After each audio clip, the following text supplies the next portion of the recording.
Ito naman po yung time na ako po ay pumasok ng maaga para makita nga po dito sa harap ng aming restaurant kung ano na pong lagay. Dahil yung araw po na to malakas po yung hangin at ulan naman po buti na hinto na. Kaya naman po naisipan kong maglakad-lakad po dito sa harap ng aming restaurant at sa mga katabi na restaurant kung ano nang lagay. Dahil nga po malakas yung ulan kagabi. Kaya naman ito naglakad-lakad po tayo. Ay ako lang pala, sorry. Para makita natin kung ano nga ang lagay dito po sa aming area.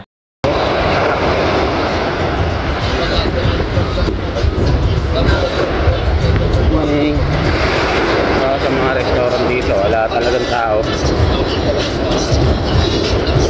Tayo baka sa abutan tayo ng alon ng lakas. Halos karamihan. Wala ngayon. Babasa tayo, babasa dito tayo sa gilid. Laki ng alon.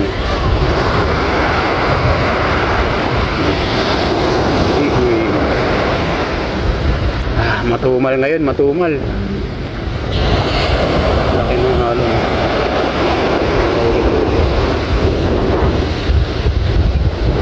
Walang katao. Mga resorts. Morning. Good.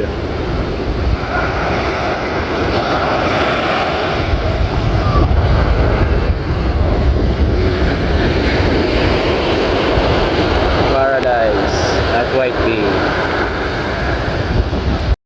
At kung nakita nyo nga po, malakas nga po yung hangin at saka po yung alon. Kaya naman po bibihira lang po ang customer. Meron po yung mga tao dyan, nandun lang po sa may barista or sa may bar area po, dun sa harap ng mga restaurant. At nakita nga po akong nalalangoy dito, kaya naman naisum ko. Lakas talaga ng loob na to. Ang laki ng alon swimming. Galing po yan doon sa may pinaka-boat po na maliit po. Nilangoy niya simula doon sa may boat hanggang dito po. Pumunta sa mga restaurant. Magaling talaga lalangoy itong si tropa. At naglakad-lakad nga po ako doon sa may mga kabilang resort din po. Para po magtingin-tingin tayo ng kalakal. Dahil pag ganito kasi na malakas yung alon, sigurado yung mga nahulog ng mga gamit dyan sa dagat ngayon dito sa gilid-gilid. Kaya naman ito, naghanap-hanap tayo ng mga kalakal. Kalakal nga At habang naglalakad nga po ako dito at meron na po akong nakita nga kalakal.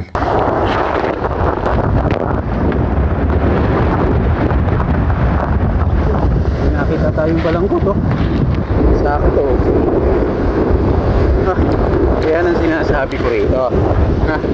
Ganda Antigua, Tortola.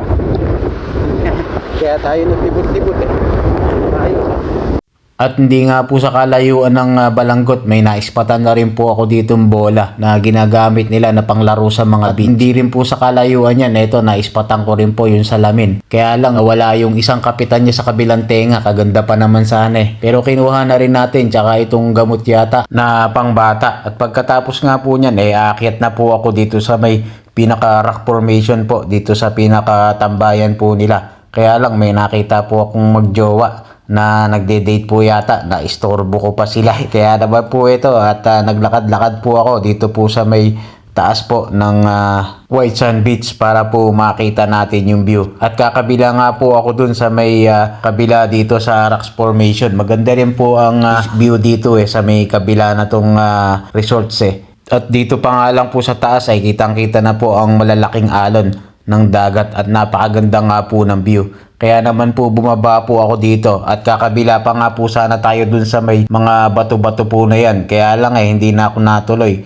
dahil nga po yung alon ng dagat inaabot dito sa dadaanan natin. Delikado, baka mahampasan tayo ng alon maging kwento na lang tayo. Kaya hindi na po ako tumuloy, hanggang dito na nga lang po ako.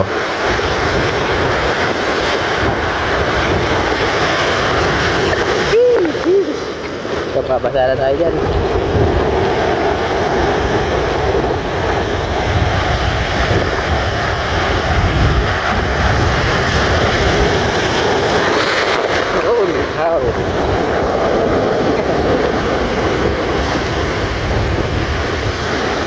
Alright. At special shoutout pala si Boss Michael De Belen at saka itong ating mga bossing na palaging napanood, si Richard Lakap, from Vancouver, at saka itong si Al Francis, si Boss Raymar Jercel, si Madam Caseline, at si Paricoy Jomar from San Mateo.